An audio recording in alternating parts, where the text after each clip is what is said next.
반갑습니다. 코로나19 시대에 모두 평안하신지 먼저 여쭙고 싶습니다. 우리 일상이 멈추어진 후로 4개월 이상, 이제 5개월, 예전처럼 생활한다고 하는 것이 불가능해졌고, 앞으로 백신이 나오거나 치료제가 나온다 한들 예전과 같은 삶을 사는 것이 과연 가능할까 하는 염려 속에, 두려움과 우리의 주저함 속에 지금 살고 있는데요. 오늘 이 시간에는 하나님이 지으신 창조 세상에 관한 이야기도 나누게 되겠지만, 지금 우리가 살고 있는 이 코로나19의 시대 속에서 이 환경에 관한 이야기를 함께 나눠보려고 합니다. 앞서서 심 집사님 읽어주신 요한복음 10장 10절의 말씀, 주님께서 오신 이유 그 목적에 관한 말씀을 읽어주셨었는데요. 우리가 살면서 얼마만큼 하나님이 우리에게 보내신 그 예수 그리스도를 묵상하며 늘상 살았는지 생각을 해보게 됩니다. 특별히 코로나19 시대에 주님께서 오신 그 목적을 생각하게 되는데요. 정말로 지극히 작은 것 하나인 이 바이러스 하나에 우리가 웅크리고 집에만 꼭 박혀 있을 수밖에 없는 날들을 보내고 있는데요. 우리가 이것을 이렇게 두려워하는 이유가 어디서부터 온 것일까? 많은 사람들은 박쥐에게서 왔다 탓을 하기도 하고요.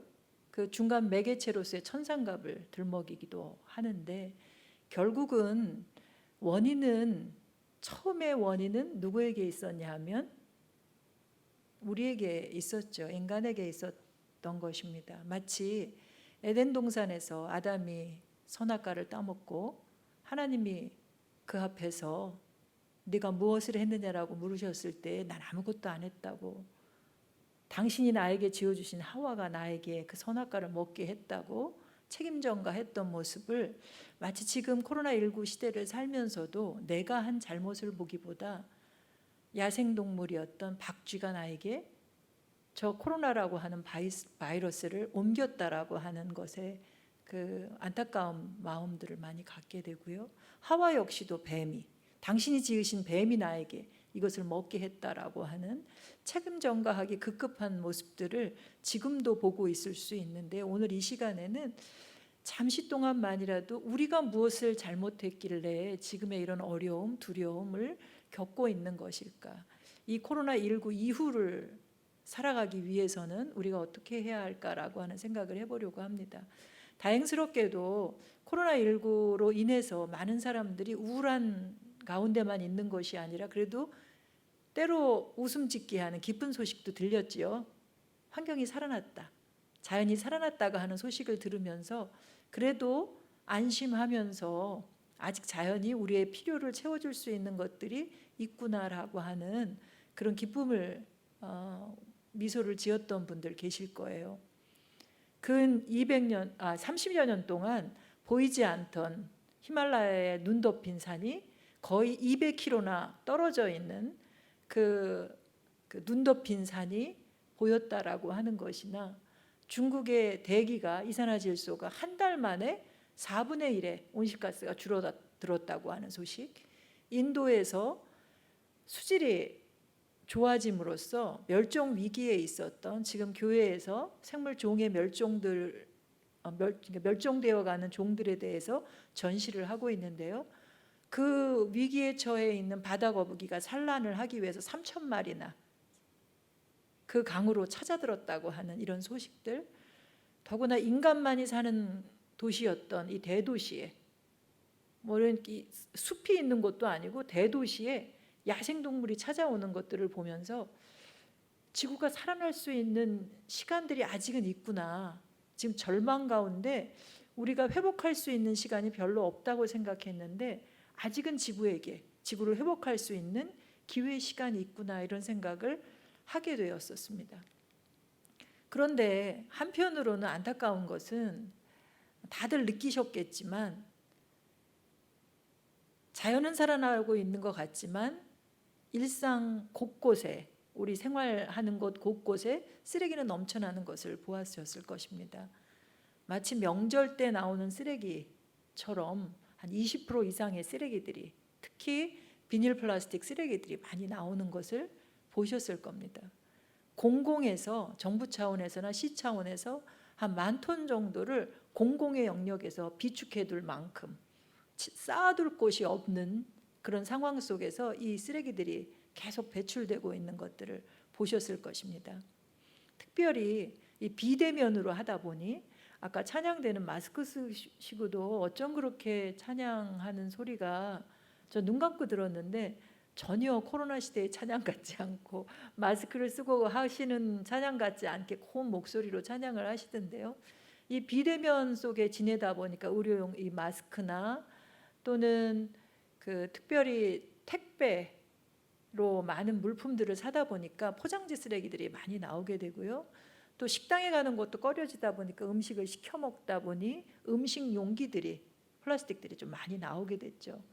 그런데 안타까운 건 그렇게 배달시켜서 먹는 플라스틱 용기나 또 포장재들이 예전에는 그래도 분리수거를 좀 잘 하셨어요. 근데 요즘에 그 습관 들여가던 것들을 잊어버리고 그냥 배출하는, 또 잘 씻어서 버리던 것조차도 음식을 남겨서 오물이 묻어있는 채 버리는, 다시 예전의 습으로 돌아가는 모습들을 보게 됐는데요.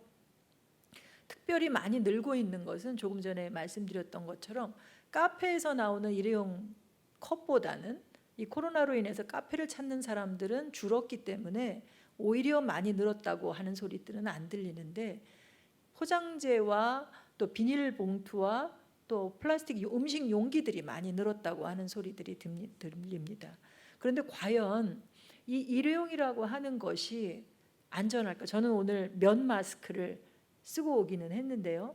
사회적 거리두기 하는 동안이라면 또 모를까, 생활 속 거리두기를 하고 있을 때에는 면 마스크를 쓰면서 매일매일 세척한다고 하면 조금 더 쓰레기 양이 줄어들 수 있지 않을까, 이런 생각들을 저는 하고 있고요. 그래서 매일 마스크를 빨라서 그렇게 사용을 하고 있는데요. 그런데 과연 일회용 용기들 같은 경우, 컵과 교회에서도 안 쓰다가 다시 일회용을 쓰고 계신지 모르겠습니다. 보통 카페를 운영하는 교회에서도 일회용 컵을 안 쓰시다가 요즘에는 다 쓰신다고 하는 말씀들을 하시더라고요. 위생적이라고 생각하니까, 안전하다고 생각을 하니까 일회용을 쓰시게 되는데요. 안타깝게도 재난에 관한 지침에 보면 이 재난의 시기에는 일회용이라고 하는 것을 규제하던 것이 적용이 안 됩니다. 그래서 지금 코로나19가 처음에 관심 단계에서 경계 단계로 오르고 또 경계 단계에서 심각 단계로 올라오면서 지금 일체의 일회용을 규제할 수 없는 상황에 있습니다.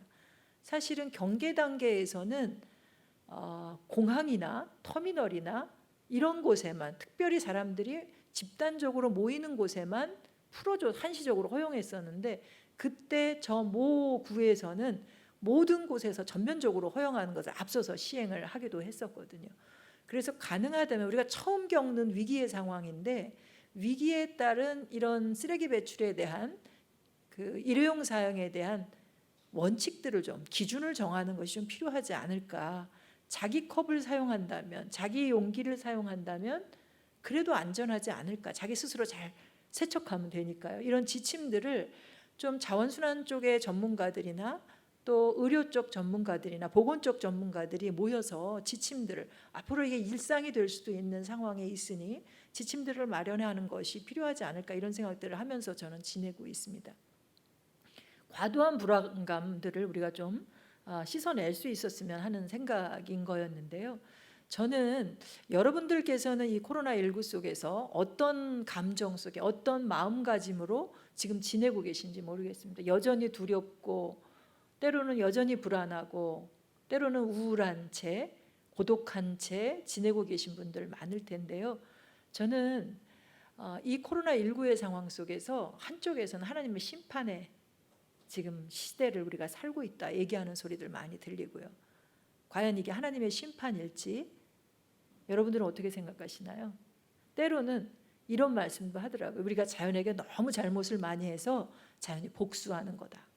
그래서 우리는 지금 그 복수를 받고 있는 것이다 라고 얘기를 하는, 저는 둘 다 어떻게 보면 맞지 않는 것 같다라는 생각을 해봤습니다. 왜냐하면 이 로마서의 말씀처럼 피조물들이 신음하면서 고대하는 사람이 있는데 바로 하나님의 자녀를 고통 중에 기다리고 있다고 했거든요. 왜냐하면 하나님의 자녀가 누릴 영광의 자유를 함께 누리기 위해서 고통 중에 하나님의 자녀를 기다린다라고 하는 말씀이 있었습니다. 그런데 우리 모두 하나님의 자녀인데 지금 이 코로나19로 인해서 자연이 살아나면서 아직 우리의 필요를 자연이 채워주고 있잖아요. 고맙게도 우리가 그렇게 험하게 대하고 그렇게 도적질하면서 그 자연을 망가뜨려 왔는데도 불구하고 여전히 남아있는 자연은 우리에게 필요한 것들을 채워주고 있거든요. 그렇게 신음하는 가운데도 필요를 채워주면서 우리에게 구조 신호를 보내는 거죠.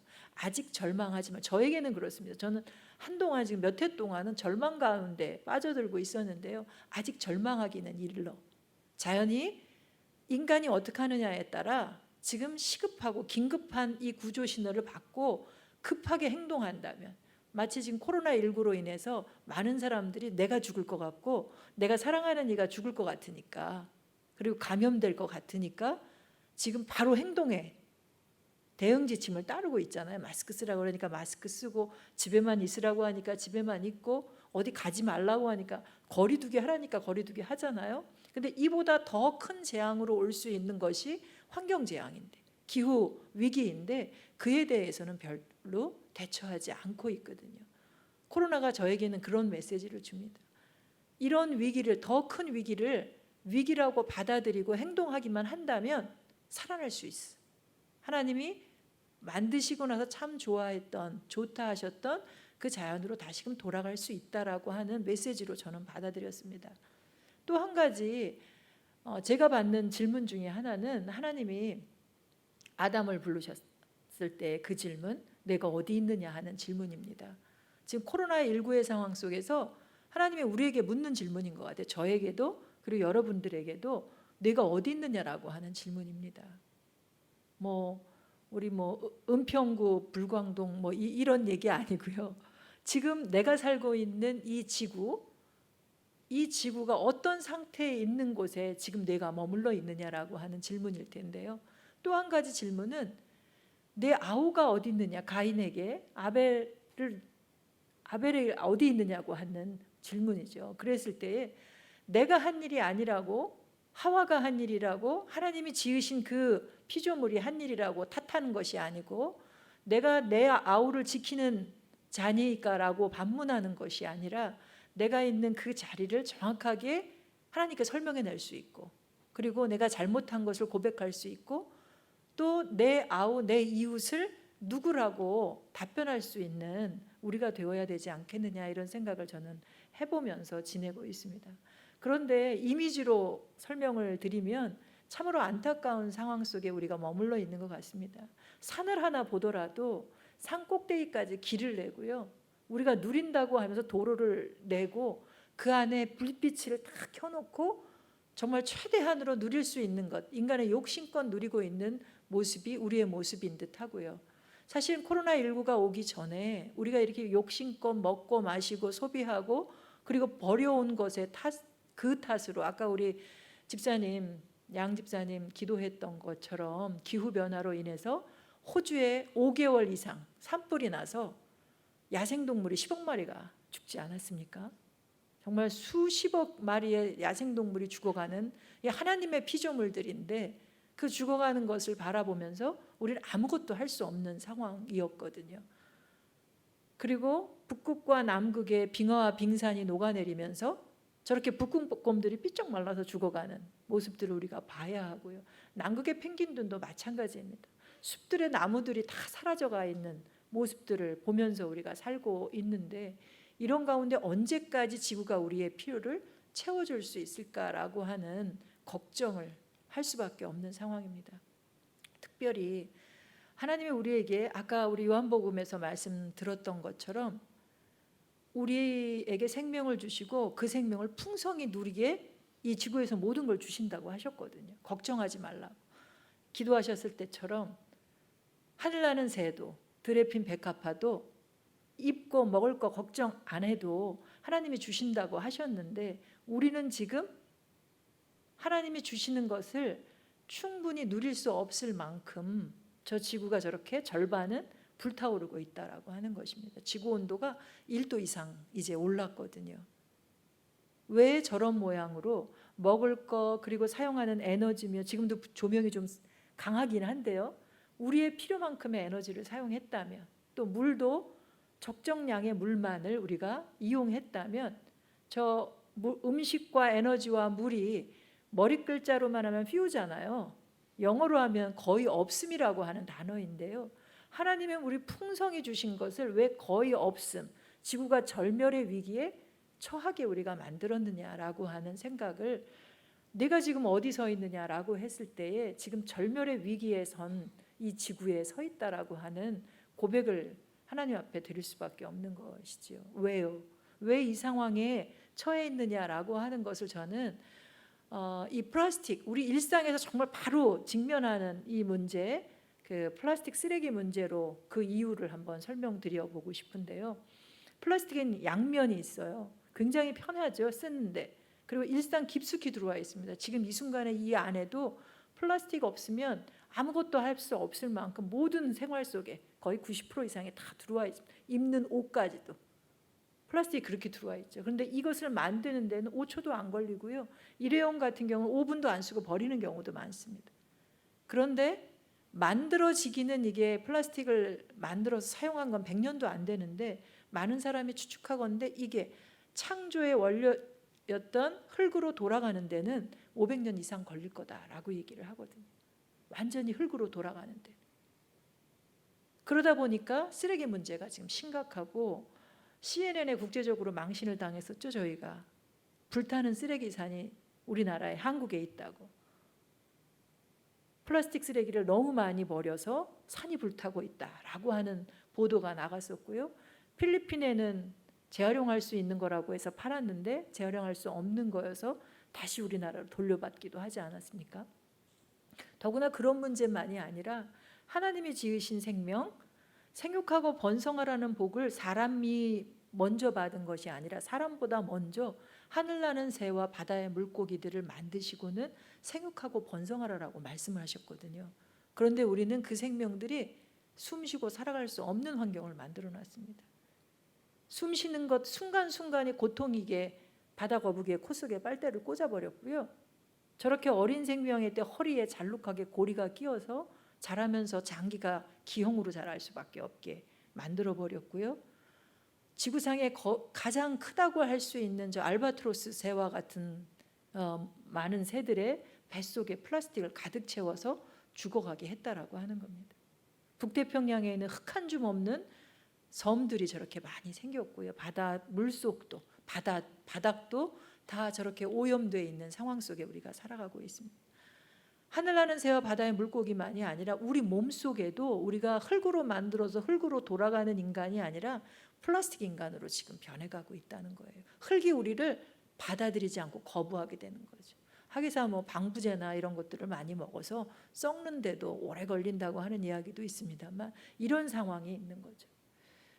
우리 예수님께서 십자가에서 사실은 만물의 화해자 되시기 위해서 사람도 또 고통받는 여러 피조물들도 다 하나님 안에서 하나로 화해될 수 있도록 하시기 위해서 돌아가셨다고 골로새서에서 말씀하셨는데 지금은 예수님께서 십자가에서 내려오시지 못할 만큼 많은 쓰레기들을 고통 가운데 바라보고 계시게끔 하는 일들을 우리는 반복하고 있는데 왜요? 아까 제가 왜라고 질문 드렸는데 이제 답이 나옵니다. 그 왜라고 하는 것에 대한 답은 저 요한복음 10장 10절에 있습니다. 주님이 오신 목적 전에 써 있죠.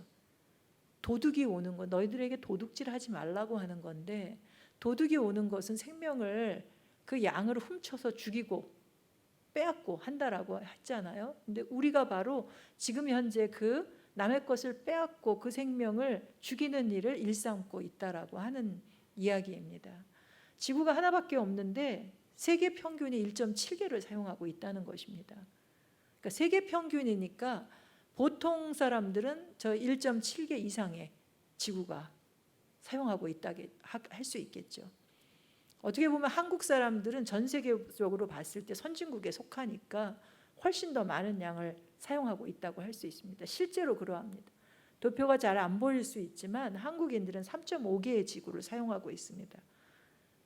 우리 은강교회 교우님들은 몇 개의 지구를 사용하고 있을까요? 우리가 보통 그 사용하는 물과 뭐 토지와 이런 것들을 다 계산했을 때의 양인데요. 3.5개 이상을 쓰고 있다고 한다면 하나님이 우리에게 허락하신 것은 하나인데 2개 반은 남의 것을 가져온 거거든요. 누구 거일까요? 분명히 내 건 아니죠. 그런데 내 거인 양 사용하면서도 너무나도 당당하게 살아가고 있거든요. 그러면서도 안타까운 건 여전히 부족하다는 생각을 하면서 살아가고 있거든요. 여러분들은 지금으로 족하시나요? 주님 한 분만으로 족하시나요? 안 족하신 것 같은데요. 마스크 안 속에 있는 여러분들의 표정 속에는 주님 한 분만으로 족하다는 말은 나오는데 이 마음 속에는 여전히 부족하고 내 자식은 조금 더 가져야 될 것 같고, 그죠? 그런 생각 속에 살아가고 있는 게 우리의 모습인 것 같은데요. 나중에 그 인터넷으로 한번 맨이라고 하는 영화를 찾아보세요. 그리고 최근에 저 스티브 커츠라고 하는 분이 맨이라는 애니메이션을 만든 후에 최근 2020년에 맨 2020년을 또 만들었어요. 집콕했을 때에 자연이 되살아나는 걸 하는 건데요. 문 열고 나와서 바퀴벌레 한 마리를 주고 나서 모든 지구상에 있는 것들을 자기가 이용하는 걸 일러스트레이션 한 거로 보여주는데요. 모든 걸 다 인간만을 위한 것으로 이용하면서 마지막 순간에 쓰레기산에서 본인도 우주인이 와서 쓰레기로 만들어 버리고 그냥 떠나버리는 장면입니다. 그런데 집콕한 이후에 집 밖으로 나오질 않으니까 자연이 신나서 다시 찾아와 도시로 나와서 춤추고 축제를 벌입니다. 그리고 코로나가 물러나니까 문 열고 나오는 인간의 소리를 듣고 나서는 순식간에 그 자연이 다시 생명들이 사라집니다. 우리가 지금 살고 있는 모습이 그렇게 탐욕스럽다고 하는 건데요. 실제로 보면 우리가 재배하는 식물들이 여러 지구상에 있는 식물, 지표 식물들 중에 3분의 1이나 된다고 하는 겁니다. 인간만을 위해 재배하는 식물이 3분의 1이라는 거예요. 그리고 인공 저수지가 강이나 호수보다 6배나 된다는 거예요.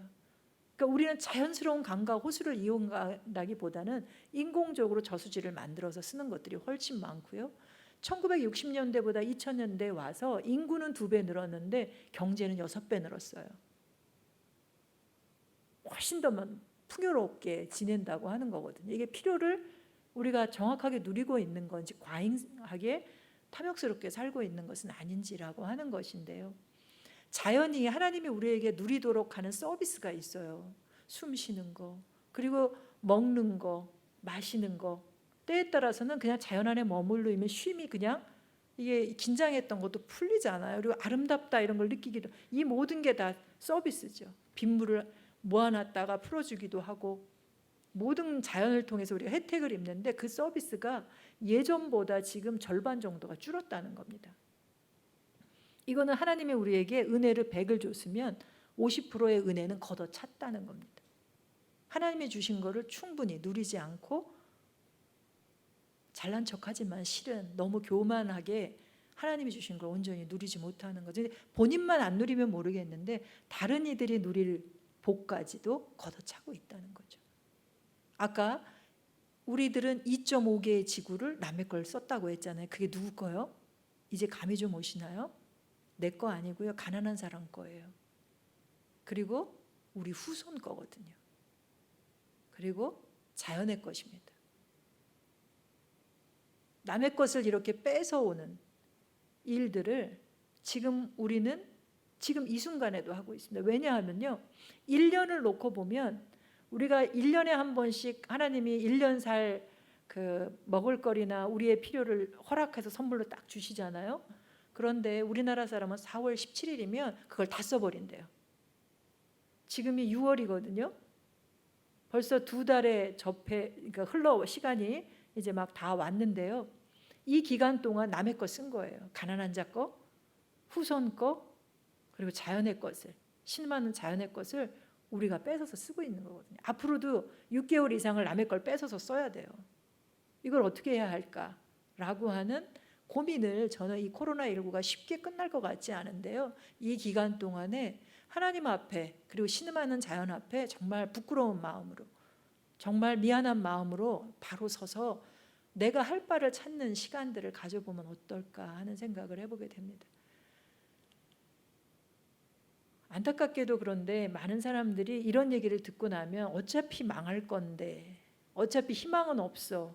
저도 이제 절망하는 가운데 요즘에 코로나로 인해서 그래도 다시 희망을 보고 있다고 말씀을 드렸는데요. 회복은 가능할 거냐라고 하는 질문 또한 던져야 할 것 같습니다. 회복이 가능하다면 시간은 얼마 남은 것인가, 우리에게. 시간을 정확히 알아야 그 시간 동안 우리가 할 바를 계획을 딱 세워서 진행할 수 있잖아요. 여러분들은 어떻게 보시나요? 시간이 있을 것 같으세요?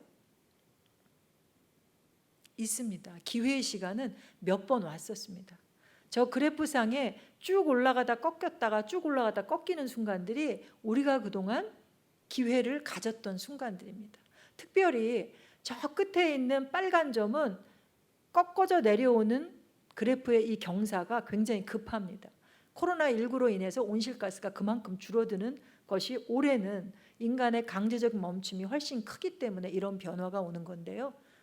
가능하다는 얘기입니다. 이렇게 꺾어져서 우리가 강제적인 멈춤이었지만 우리가 이 순간에 깊이 묵상하며 우리의 행동을 바꿀 수만 있다면 했잖아요. 우리는 못한 게 아니라 지금 한 행동들을 다시금 자발적으로 행동할 수만 있다면 되도록일 수 있다. 참 좋은 그 지구의 모습으로 되도록일 수 있다라고 하는 말씀을 드려보고 싶습니다. 특별히 이 기후 위기는 코로나보다 훨씬 큰 재앙으로 올 텐데요. 우리의 책임이 분명하다고 하는 걸 전 세계의 전문가들이 얘기를 하고 있습니다. 과거에는 인간의 잘못이 아니다라고 했어요. 자연스러운 현상이다. 그런데 2007년에 인간의 책임이다라고 분명히 전문가들이, 수천 명의 과학자들이, 대기과학자들이 결론을 내렸고요. 이제는 오차 보고서 때는 거의 100% 인간의 잘못이다라고 이야기하고 있고요. 지난 송도에서 2018년 말에는 그러니까 우리가 이렇게 행동해야 해라고 하는 결론도 다 내려놨습니다. 개인의 실천만이 아니라 사회 시스템을 이렇게 바꿔야 한다는 시나리오까지 다 잡아줬습니다. 그런데 안타까운 건 우리나라가 방역에는 어느 정도 성공했다고 칭찬받고 있는데 기후 문제에 있어서는 우리가 자발적으로 이렇게 목표를 세우는 게 있습니다. 이렇게 줄여겠다고 목표를 세운 게 있는데 그에 대한 대응을 전혀 안 하고 있다는 거예요. 전 세계적으로 60여 개의 이 온실가스 배출하는 책임적인 국가들 중에 거의 58위 정도 할 만큼 기후 악당으로 꼽히고 있는 나라가 우리나라입니다. 코로나의 방역에 성공했듯이 이 기후 문제에도 우리나라가 선진국으로 대응할 수 있는 일이 앞으로 있었으면 하겠는데요. 그것이 가능하기 위해서는 한 사람 한 사람들이 그에 대해서 대처하면서 국가적으로 대응할 수 있도록 하는 역할들을 해주셔야 하지 않을까 생각이 듭니다. 특별히 청소년들이 들고 일어났습니다. 스웨덴의 툰베리라고 하는 소녀가 우리의 미래를 빼앗지 말아달라라고 얘기하면서 시위를 하고 청소년들에게 이 일들을 확산시켰죠. 우리나라에도 청소년들이 국가를 상대로 소송을 냈습니다. 지금 우리의 미래가 없는데 지금 국가가 무엇을 하고 있는 거냐? 이건 그 방관죄다라고 해서 적절한 그 조치를 취해달라고 소송을 냈습니다. 지금 법조인들이 청소년들을 도와서 그 소송을 돕고 있는데요. 그 일들을 우리가 잘 지켜보면서 우리가 할 바를 어른들로서 찾아갈 수 있었으면 하는 바람을 갖습니다. 앞서서 신집사님이 함께 읽어주셨던 또 하나의 말씀 속에서 그 길을 찾아보려고 하는데요.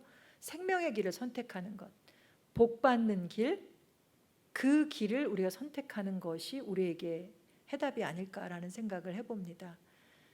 나만 잘 되기 위해서가 아니라 분명히 신명기 30장 19절에 보면은 너와 내 후손이 잘 되려면 생명을 선택하라 라고 하는 이야기가 나옵니다.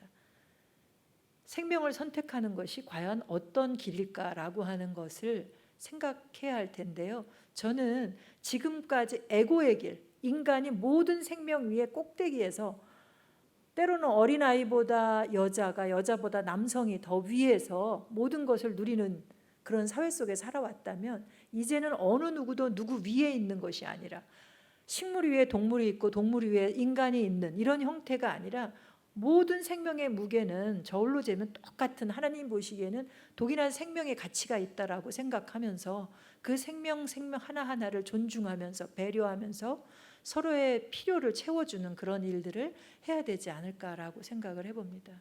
그렇게 생명을 선택하는 것이 성령으로 거듭나는 삶이고 하나님이 처음 불어 넣어주신 그 숨을 회복하는 것이라고 할 수 있을 텐데요. 그 삶을 우리가 살아가기 위해서는 하나님의 창조를 즐기는 일을 해야 합니다. 하늘나는 새를 보라 하셨으니 우리가 우리 동네에도 새들이 있잖아요. 그 새를 보면서 그 새가 어떻게 살아가는지. 새는 탐욕스럽게 살아가지 않거든요. 하루 먹을 양식 주시는 것, 그것에 족하고 살아가거든요.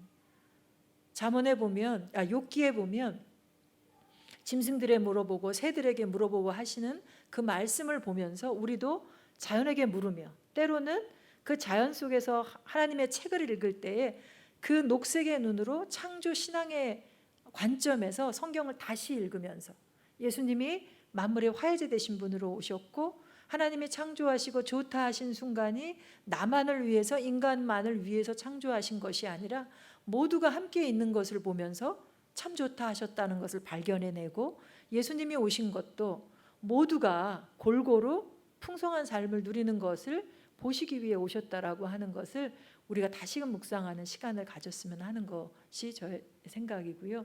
또 한 가지는 신음하는 피조물이 우리를 기다리고 있다. 그 고통을 함께 묵상하는 것, 그 피조물들과 함께 우는 것. 그러면 우리가 어느 순간에 더 큰 일을 할 수 있는, 작은 일을 같이 하면서 더 큰 일을 할 수 있는 것을 하나님으로부터 능력을 부여받아서 함께 웃는 그 순간을 맞이할 수 있지 않을까라는 생각을 해보게 됩니다. 그를 위해서 우리가 해야 할 일이 필요를 묵상하는 건데요. 이스라엘 백성이 광야에서 훈련받잖아요. 하루 먹을 것만 가져가라고. 그런데 이스라엘 백성이 어떻게 가져갔죠? 많이 가져가서 다음 날 썩어서 냄새 풍겼잖아요. 거기서 나온 냄새는 메탄가스여서 이산화탄소보다 훨씬 더 강력한 지구 온도를 높이는 온실가스거든요. 내 필요를 아는 게 굉장히 중요한 겁니다. 곡채식을 먹지 않고 고기를 먹으면 한 15명이 먹을 걸 나 혼자 먹는 거거든요. 한 끼 식사를. 내가 곡채식으로 오늘 식사를 할 것이냐, 소고기 한 끼를 먹을 것이냐. 이게 사실은 나 혼자 탐욕스럽게 먹는 것과 다를 바 없을 수 있다고 하는 건데, 지금 저 사진 속에서 한번 바라보면 굉장히 우스꽝스러운 장면이잖아요. 여러분들은 저런 장면을 연출 안 하실 것 같으시죠? 내가 저 짐 수레를 끄는 주인이라면 저런 일은 절대 벌리지 않을 것 같잖아요. 그런데 우리 모두는 3.5개의 지구를 지금 이용하고 있기 때문에 다 저런 모습으로 살아가고 있는 거거든요. 그러면서도 서로가 저 수레를 끌으려고 옆에 가서 막 같이 낑낑거리고 끌고 있고요. 근데 사진으로 보면 내가 지금 뭐 해야 할지 아시겠죠? 권사님, 장로님, 집사님 뭐 하시겠습니까? 지금 이 순간에 짐을 내려놓겠다라는 생각이 드시잖아요. 그런데 이 딜레마가 뭐냐면요, 저기서 무슨 짐을 내릴 거냐가 지금 고민이에요. 여러분들 집에 가면 내 필요를 넘는 것들이 숱하게 있거든요. 집에 가서 한번 이렇게 잘 이렇게 스캔해서 보세요. 저건 내가 1년간에 한 번도 안 쓰는 건데, 그런데 필요해, 그죠?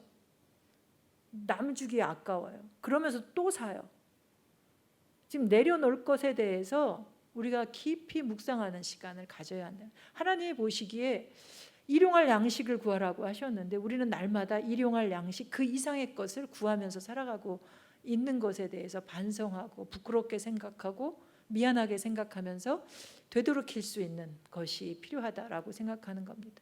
먹을 만큼 거두라라고 하신 말씀을 늘 묵상하고 마음이 가난한 자만이 사실은 하늘나라를 가질 수 있다. 그 하늘나라를 누릴 수 있다고 하는 말씀을 가지고 마음속에서 이제 지금으로 족하고 아니 지금으로도 너무 많으니 내려놓는 훈련들을 갖는 것이 좀 필요하지 않을까 하는 생각을 해보게 됩니다. 이제 시간에 쫓겨서 제가 이제 마무리한다는 차원의 몇 장을 그냥 넘기는데요. 플라스틱 문제, 지금 1분마다 1톤 트럭 정도의 플라스틱이 바닷속으로 들어가고 있어요. 굉장히 많은 양이죠. 이 어마어마한 쓰레기들을 우리가 어떻게 이고 갈 거냐. 하나님 앞에 갈 때 가져갈 수도 없고 후손들한테 이거 다 처리하도록 떠넘겨야 할 것들인데 우리가 그냥 쓰고 버려도 괜찮은 건가 하는 이런 생각이 드는데요. 그런데 어떤 분들은 그러세요. 나는 그래도 분리수거해서 잘 버리고 있기 때문에 괜찮다고. 행정에서, 구에서 지금 은평구에는 그 자원순환 시설을 안 받겠다고 지금 갈등이, 주민들과의 갈등이 굉장히 큰 걸로 저는 지금 알고 있는데, 구에서, 시에서 나라적인 차원에서 처리가 제대로 안 되고 있다고 많이 불평들을 하세요. 나는 잘하는데 사회가 안 하고 있다고 불평들을 하는데, 실제로는 그렇게 문제가 해결이 안 됩니다. 왜냐하면 이 플라스틱 쓰레기, 재활용 쓰레기, 사실은 재활용되는 것들은 쓰레기가 아니죠. 자원이죠, 어떻게 보면. 그런데 쓰레기일 수밖에 없는 게, 저 페트병 안에 든 게 전 세계 사람들이 버리는 플라스틱 쓰레기인데요. 그런데 저 뚜껑 부분의 9%만이 재활용돼요. 나머지 12%는 태웁니다. 그래서 다이옥신이라고 하는 청산가리보다 더 독성이 강한 거를 나오게 만들어요. 그리고 나머지는 묻히거나 바닷속으로 다 들어가는 것들이거든요. 다행스러운 거는 우리나라는 버리기는, 분리해서 버리기는 60%까지 재활용하라고 분리해서 버려요. 그런데 실질적으로 재활용되는 제품으로 재활용되는 거는 30%도 안 됩니다. 나머지는 우리가 애써서 분리해서 버렸는데도 불구하고 다시 쓰레기로 버려지는 것들입니다. 시설도 그만큼 안 되고요. 그리고 여러분들이 깨끗이 분리해서 또는 재질별로, 종류별로 분리해서 버리지도 않습니다. 그래서 제일 중요한 게 사실은 거절하는 겁니다.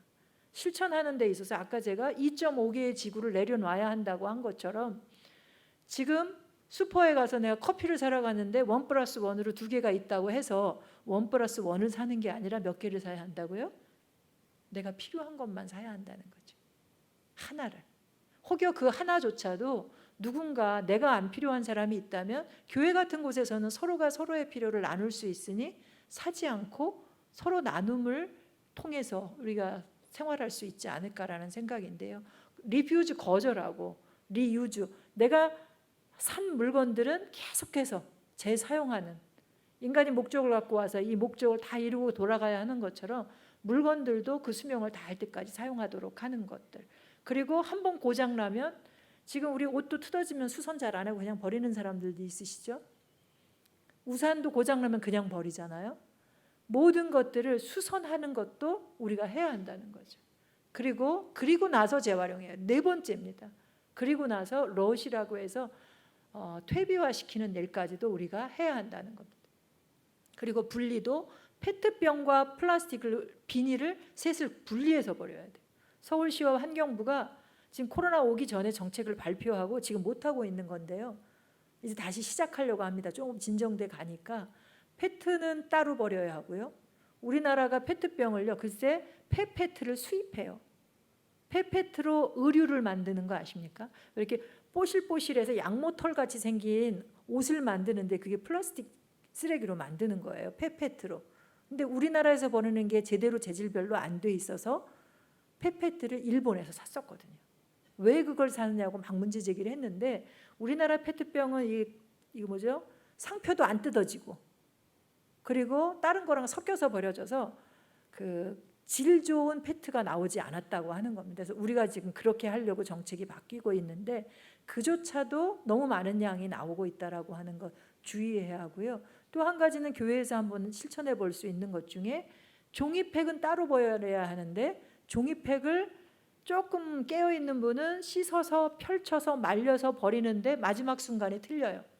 어디다 버리냐 하면 일반 종이랑 섞여서 버리는데, 일반 종이랑 섞여서 버리면 재활용할 수가 없습니다.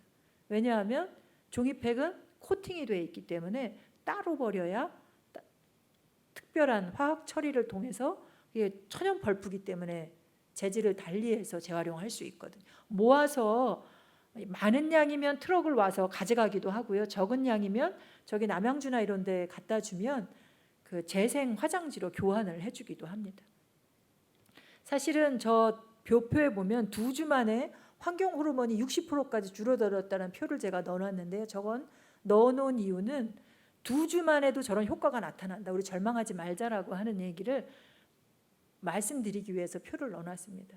우리는 후손들을 위해서 사실은 지금 행동하면 효과를 볼 수 있다는 거예요. 책임을 이제 전가하지 말고 우리가 그 그 책임을 한번 행동해 보자라고 하는 것입니다.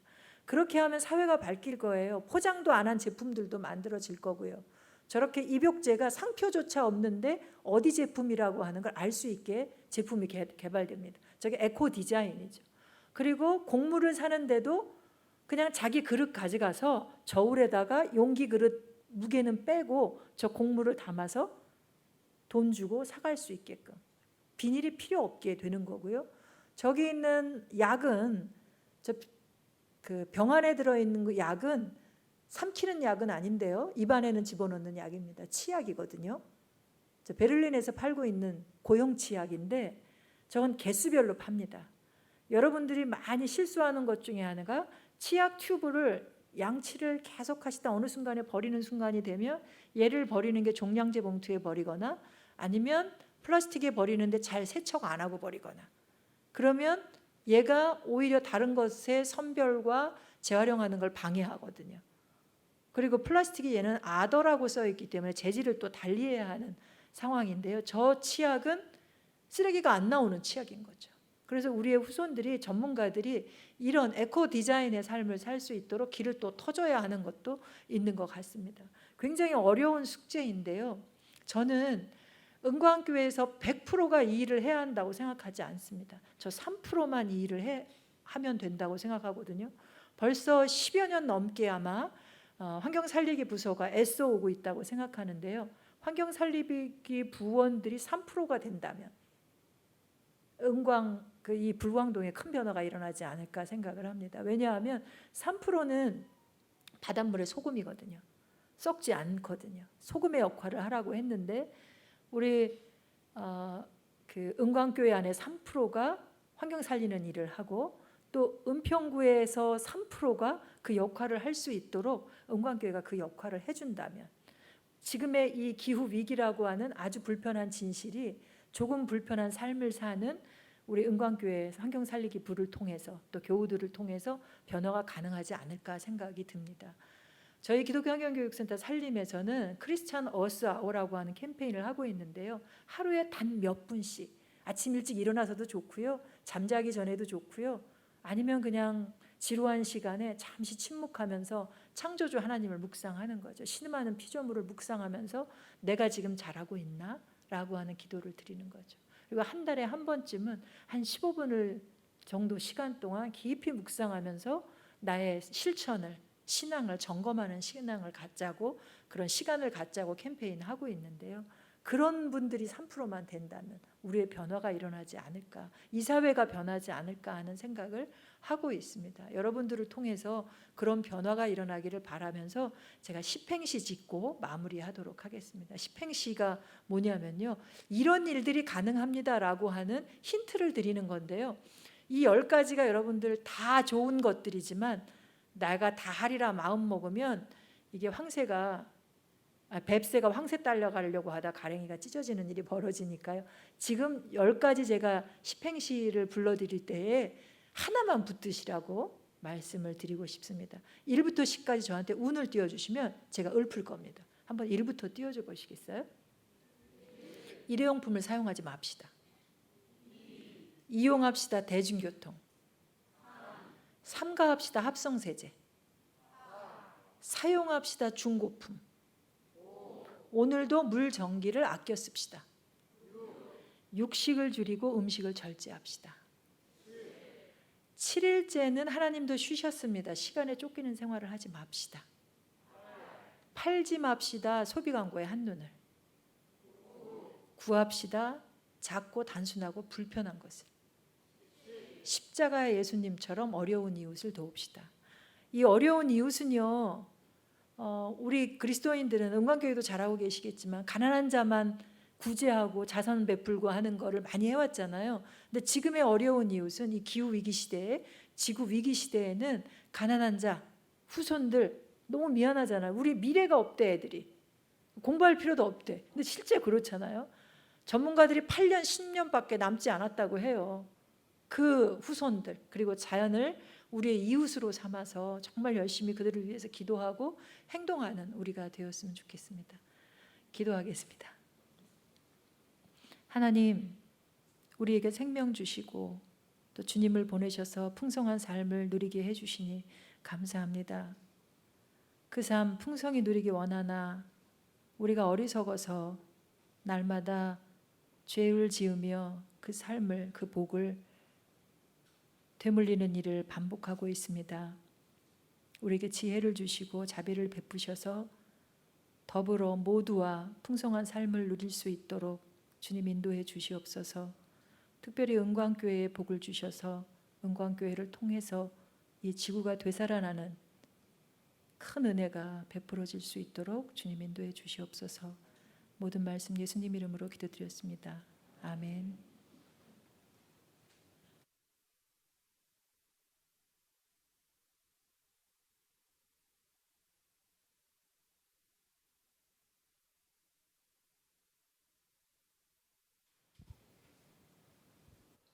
귀한 말씀 감사합니다.